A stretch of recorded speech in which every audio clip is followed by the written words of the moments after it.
Hello, I am Ron Labonte, a professor at the University of Ottawa in Canada and an activist with the People's Health Movement.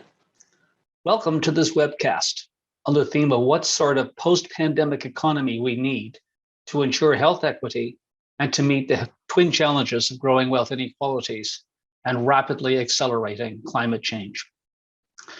To begin, the global economy was still struggling with the fallout of the 2008 financial crisis when the COVID-19 pandemic hit. Once more, rapidly collapsing supply chains and depressing economic activities worldwide. Public health measures to control contagion further disrupted domestic economies and employment through on and off lockdowns of varying stringencies. More so than in the aftermath of the 2008 crisis, the pandemic generated a flurry of new calls for a post-COVID great reset or a global reboot, emphasizing the need to build back better. All of these headlines hinted at enthusiasm for new policy playbooks and an acceptance that any return to post-pandemic normalcy should not be to the business as usual global economy that was feeding massive inequalities in wealth and the resources people need for health, while placing humanity at ever greater risk of climate change and ecosystem collapse. And so I approached three economists who have given considerable thought to the issue of how our global economy might be restructured to give greater attention to health equity and environmental sustainability. Tim Jackson is an ecological economist and professor of sustainable development at the University of Surrey and has written on how our growth-based economy is overshooting our planetary resources. Jayati Ghosh is a development economist recently transplanted from India to the University of Massachusetts Amherst in the United States. She has long argued the importance of alternative development models respectful of equity concerns and the environmental limits to growth. Walden Bello is an environmentalist, activist, and professor at the University of Philippines, Diliman. He's a passionate critic for how our present model of globalization has led to financial crises and entrenched inequalities while placing the planet at increasing peril. So I began my conversations with all three of them by reminding them that there were similar hopes for an economic reset after the 2008 global financial crisis. Despite government's massive short-term interventions to rescue a failing economy, most of the world quickly fell back into fiscal austerity. Would it be different this time? Walden answers with a cautious yes. What we have seen in 2020 and early 2021 is massive government intervention in the economy, whether it's in the global south or the global north. This just showed, that all the neoliberal talk about government intervention is bad. A lot of that just was thrown out of the window. So I think what we've seen is that the ideological sort of assumptions of neoliberalism have been laid low. But he is wary of the future, and especially how the big monopolies in technology and pharma have profited so much from the pandemic. I think it is fairly clear now that aside from bringing down or opposing the sort of free market liberalism, we need to be able to start disempowering these powerful monopolies that have taken advantage of the crisis. Tim began by noting, we made mistakes coming out of the financial crisis, really punishing mistakes in terms of misunderstanding what the crisis was about, what it said about the economic system, and how we should correct for that. But our present crisis, he argues, is different from the previous one, telling us that the people who matter most in society, the ones who protect our lives and care for us and provide and provision for our needs on a daily basis, the ones that we called the frontline workers, the ones that we applauded from our doorsteps during the pandemic, they were the most important people in our society, and yet they were disregarded by capitalism. The pandemic, he believes, is a pivot point. In the sense that we can either sort of run away from those lessons and not face them with courage, or in turning towards them, we can understand exactly the parts of the economy that need to have more attention, the bits of society that need more support. Jayati is a little less optimistic. I think the signs are very bad. We are seeing not just a return to business as usual, but let's face it, for most of the developing world, it never changed. This pandemic has been remarkable in the diversity of fiscal response. I mean, 80% of the additional fiscal spending since January 2020 has come from just 10 rich countries. More than half of it has come from just the US. The developing world spent less than we did after the global financial crisis. So we have not gone out of that straitjacket at all. We're still very much in the neoliberal straitjacket. Escaping that neoliberal straitjacket led to a discussion of how this might be accomplished. For Jayati, it begins with a recognition that we are in the middle, or the beginning, if you like, of a process of immense flux globally in which all kinds of things are going to come out of the churning. And this is also driven by the fact that the pandemic has exposed the almost terminally stupid nationalism of the advanced economies. Whether it's the whole vaccine grab or the subsequent holding on to the intellectual property rights of their own pharma companies, the refusal to provide climate finance that you have promised, they have a complete loss of credibility. Rather than lament the collapse of multilateralism, she wonders, is it better then to have different regions charting out strategies that at least will provide some kinds of alternative? I think it is. A focus on the importance of local and regional levels of governance is a theme common to all three. In Walden's case, it goes back to an argument he first made almost 20 years ago in a book that coined the term deglobalization. In it, he described a necessary double movement of national relocation of economic activity oriented to domestic consumption rather than to export, and a synchronous creation of a pluralist system of global economic governance. I would say that vision would still hold for me. Relocalization and ending these global supply chains that have become very vulnerable, and orienting economies away from the thrust of exports in order to be able to serve more domestic needs.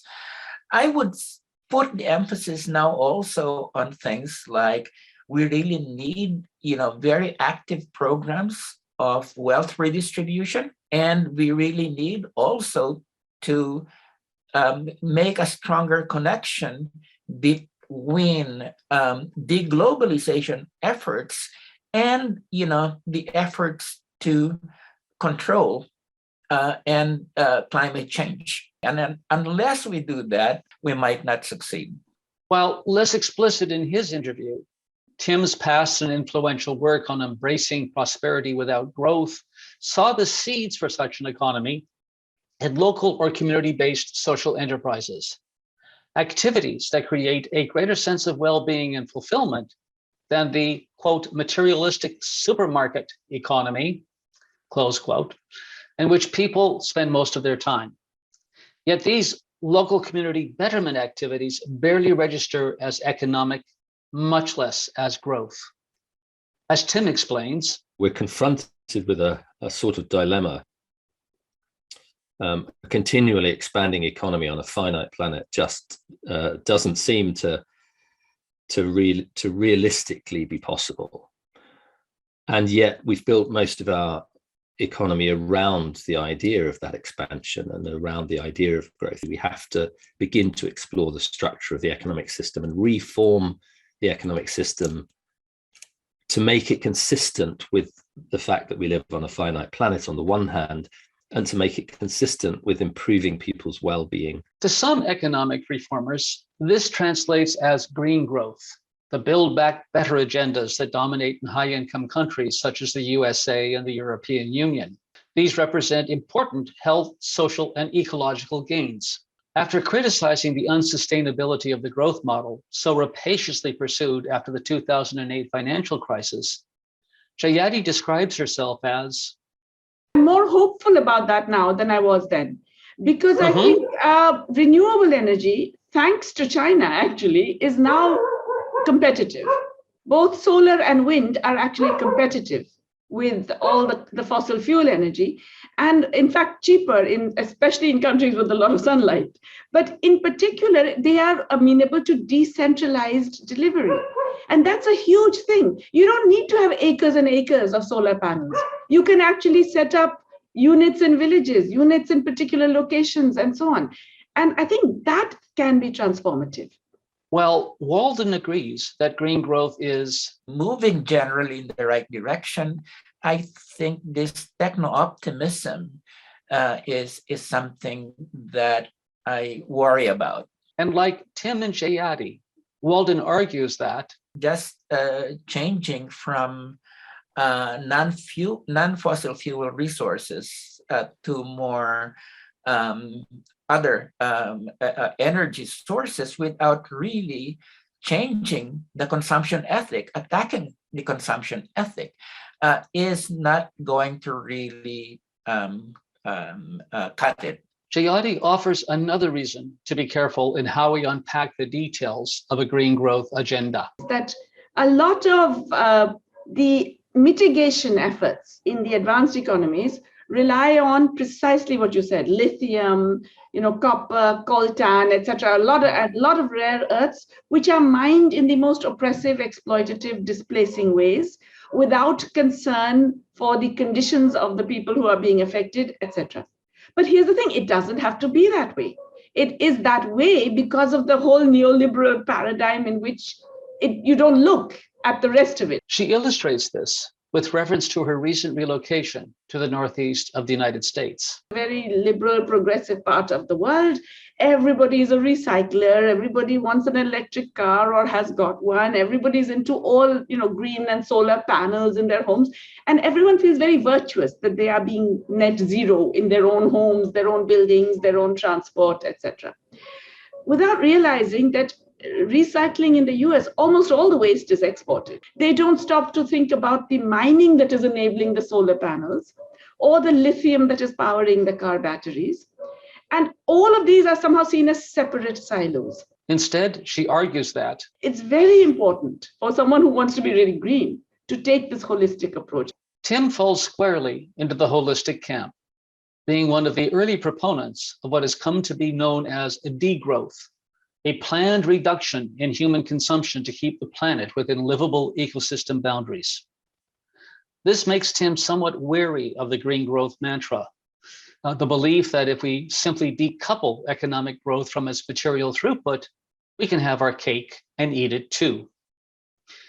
He recognizes that decoupling our present carbon-based economy is essential, but what I'm skeptical of is the idea that that in itself will lead us towards a society which can meet its carbon targets at the level at which we need to meet them to combat climate change. And for that, we have no evidence. We have no historical period of time in which we decarbonized fast enough within a capitalist economy to achieve those objectives. Most of the post-pandemic green recovery packages assumed they would help, in part, by stimulating consumption growth.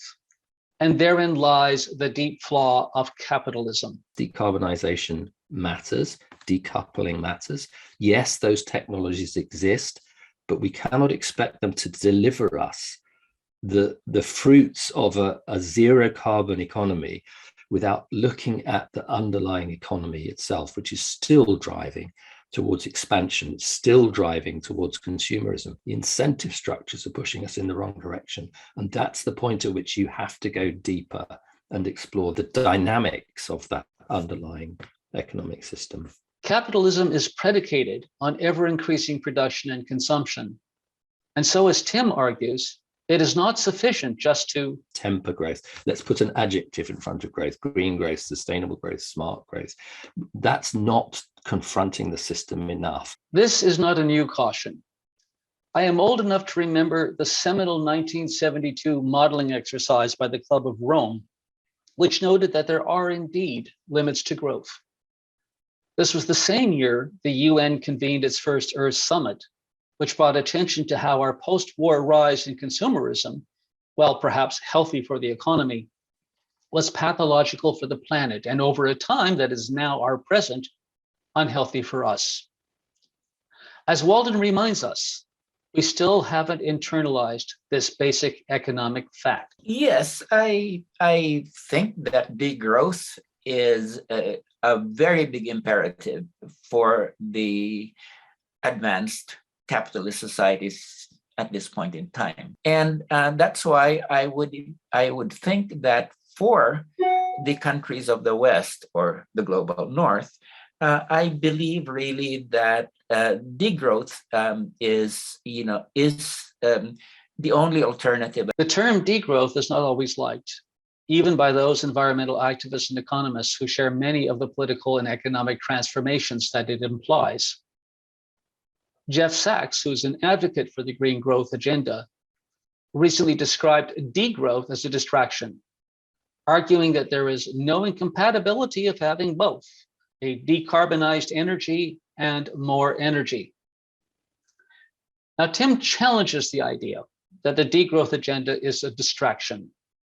Rather, growth in the GDP is a distraction, and whether you're thinking about increasing it or whether you're arguing that you should decrease it, these are the distraction. And the other thing that's not a distraction is to just stop focusing so much on that as a goal and to focus on the things that matter, to focus on health, to focus on well-being, to focus on the conditions of care in the economy, to focus on the livelihood and the security of livelihoods of people in the economy, and to do that while still focusing on the boundaries of the planet in which we live. Jayati advances the same argument for a post-pandemic economy, which she believes must look precisely at the patterns of consumption, the patterns of distribution, patterns of urban planning, how we organize our lives and societies. These patterns of consumption and distribution intersect in how our present world is so vastly inequitable in both. And so, as Tim explains, it becomes the responsibility of the richest on the planet to think about the ecological space that's available for the poor to develop. And in prosperity, and it's abundantly clear, it's in the poorest parts of the world that income growth makes a huge difference to prosperity. Life expectancy increases, infant mortality decreases, maternal morbidity decreases, participation in education increases. That's where growth makes a difference. For this to occur, the unsustainable consumption and emissions profligacy of the advanced economies must go on a committed and regulated diet. Not a decline in prosperity, but a sharp reduction in the consumerism that our economy has ingrained in us and continues to do so. As Walden points out, there will need to be political and social psychological transformations to take place from societies that have been weaned on overconsumption. I will not underestimate the costs of psychological or social psychological transformation, because that is, we're talking about transformations in the way that we structure our lives. This will require a new way of thinking about the role of governments in economic planning. Mariana Mazzucato is an influential economist and chairs the World Health Organization's Council on the Economics of Health for All. She has written extensively about how governments should cease trying to repair market failures and instead to prepare or shape markets so that they contribute to solving our social and ecological crises. Her latest book, titled Mission Economy, outlines how governments should establish goal-oriented missions and then mobilize public and private partners to achieve them. The World Health Organization's first council brief is on the topic of vaccine inequity and how a mission partnership for health innovation could have been differently organized. As Jayati, a member of the council Mazzucato chairs, explains, we are saying if you're going to give stimulus packages, put conditions on the companies. If you're going to give a big subsidy to Moderna to make a vaccine, you make sure that they have to share that technology. If you're going to provide a big subsidy to a bank, you say you cannot do share buybacks for the next 5 years. You cannot do crazy investments in commodity index futures, which will generate big global food prices. So we have to put in conditions. She goes on to emphasize that the state has to be thinking from the point of view of the citizenry, and then dealing with different elements of the economy, not saying don't have a private sector, just say make the private sector align with social goals. And that's not something that the market delivers. The market delivers the opposite. So you have to actually shape the market to make it align with the social goals. And that means regulatory practices, that means how you give subsidies or investment or lending, how the central bank lends, all of these have to be in conformity with that. this is quite a different form of public-private partnerships than the ones that dominated before the pandemic, in which, as Tim cautions, it is too often the private sector that takes the benefit and it's the public sector that pays the cost. It is a really profound danger. And we see that danger actually, for example, in social care, where there's a huge potential for moral hazard because the government has a duty to maintain networks of social care, which they then contract out to private sector. Walden is similarly cynical of a related concept, that of stakeholder capitalism. Coined and promoted by Klaus Schwab, founder of the World Economic Forum, the idea is to replace the disastrous short-termism of shareholder capitalism with corporate efforts to give everyone a stake in the fruits of market growth. But as Walden warns, it is really to bring the opponents of capitalism to a common venture of extending its lifespan, okay? And without addressing the centrality of the profit motive, that basically it is the transformation of society as well as nature into commodities from which big capital, can extract profits. It's another one of those false solutions that I see happening. Mazzucato's mission economy he sees as moving generally in the right direction. I would say, that the central role of government in bringing us towards a more ecologically sustainable national as well as a global economy is really quite important. However, I would put the emphasis on democratized government, that and participatory government, that basically involves people with all the messiness that this creates, that involves people in really being part of the solutions to their problems. And that's why I would say the importance of civil society in having a very strong role in surveilling and making sure that government interventions are headed in the right way, and the process of governance itself being, participatory. This brought our conversations around to how this new economic transformation is to be paid for. Tim and Jayati both describe what has become known as modern monetary theory, or MMT, which is actually an older economic argument dating back to the Second World War. As Tim explains, it speaks to government's responsibilities for functional finance, where you judge the outcome of government spending in terms of what it achieves in the economy, in terms of your social and ecological goals, your social goals in particular. The fundamental insight that I think was to some extent demonstrated by the way that governments responded through the pandemic.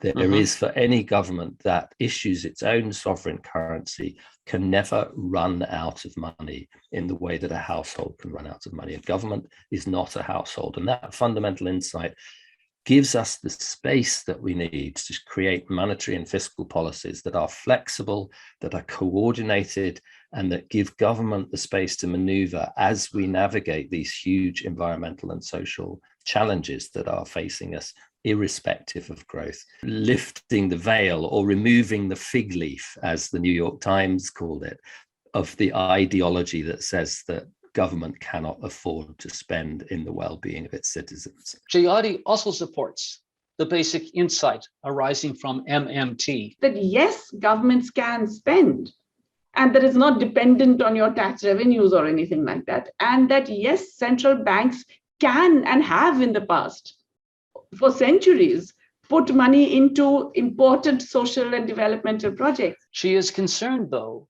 that MMT is really meant for countries that have their own reserve currencies, who have the luxury of being able to spend without facing immediate capital flight, balance of payments crises, credit downgrades, sovereign debt problems, etc., etc. Walden is more skeptical of the ability of modern monetary theory to be at least a singular solution. Governments, can in fact create money, and that this could be used for public interventions. Let's not think that this is costless. One definitely can be a more active interventionist in fiscal and monetary policy, but hey, we need to be able to generate the resources to support that, which means you really have to have radical taxation program. He argues the importance of raising marginal tax rates. Back to the period when they were 85 to 90% of the taxes of the top income earners of the population. So I don't think there's any avoiding the fact that those resources will have to be taken from the rich. Tim and Jayati also share the importance of rapidly scaling up progressive taxation. Now, this is not a new health or social justice concern, albeit it is one that many rich world governments are still reluctant to act upon with the assertiveness that our twin crises of inequality and climate change demand. Tim wistfully points to the amount of things that you could do either with the taxation system or with the money system or with the coordination of those things or the ability of the government to intervene in those places. All of that can be done as soon as you kind of lift that ideological veil that that's not government's role and it has to be handed to the market. As Walden notes, it really comes down to a struggle over the surplus produced by human beings, and I think that's really what is at stake at this point in time. Resources are finite. Besides, when we talk about whether it's fiscal policy or monetary policy, I think we need to see, but what for? The use of policy has to be always put in the context of what interests that it serves. What interests really, what is the objective that we're moving towards through the use of such fiscal and monetary mechanisms. In addressing the question of what sort of health for all fiscal and monetary policies are developing countries lacking the reserve currency privileges of the global north, Jayati notes that it's very context specific. But let's take a low middle income country like India, which has a reasonable amount of fiscal space. It would mean that, for example, you would make central bank direct lending and underwriting of other loans for specific kinds of investment, whether it is climate mitigation or adaptation. You would have massive public investment in the care economy. The importance of a care economy is one all three economists emphasize, noting how the pandemic made its importance central to any semblance of any ethical economic recovery.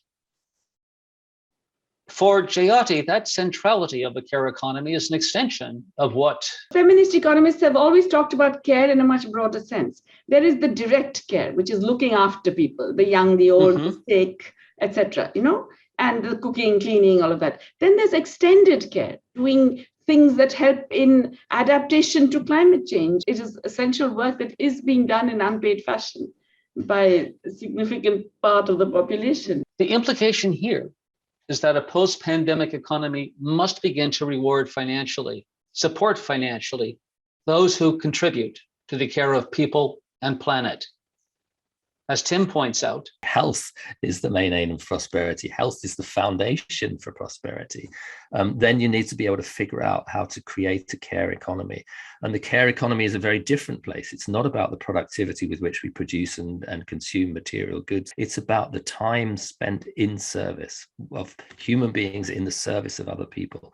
And that service-based economy, that economy based around labor and attention and care to one another, to the task of craft and building things, to the creativity that enriches our lives, that is a very different economics, a very different economy. Protecting this care economy is essential in the transition of what Tim calls a post-growth world and extends to the kind of refurbishment of our buildings, the care of our buildings, the care of our communities, the care of our wetlands and our habitats. A review of his latest book, Post-Growth or Life After Capitalism, criticized him for being one of those utopian socialists, to which he replies, utopianism sometimes gets a bad rap. The idea of a utopia is a kind of creative space where you can think differently about this society and test out ideas. And that's sometimes the hardest thing in the world to do when you're under a sense of pressure and a sense of, we have to make actions, we have to make decisions now, we have to respond to climate change, we have to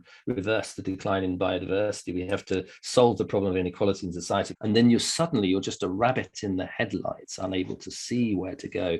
And so one of the things that I'm really keen on is that there are processes within government that are able to take the longer view, that are able to be strategic, that are able to think through and face some of these issues and these risks that we are trying to solve on the hoof as life tears us away in another direction all of the time. And to create that space, in fact, to connect what we're doing now to the generations that will come afterwards. For Walden, the collapse of that space is his preeminent concern. We are in a race between the forces of the far right and progressive forces.